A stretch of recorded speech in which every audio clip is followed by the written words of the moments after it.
How to make a temporary profile pic on Facebook.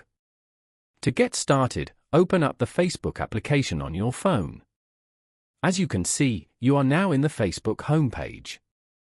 Here, you can view posts and stories of your friends or pages that you follow on Facebook. On this page, go to the bottom panel and tap on Menu. Then, go to your profile at the top. Over here, tap on your profile picture.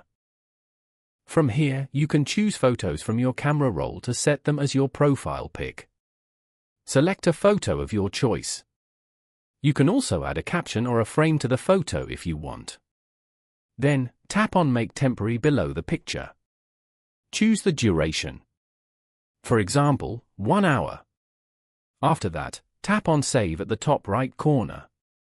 You have now successfully set this photo as your temporary profile picture. Following these steps, you can easily make a temporary profile pic on Facebook.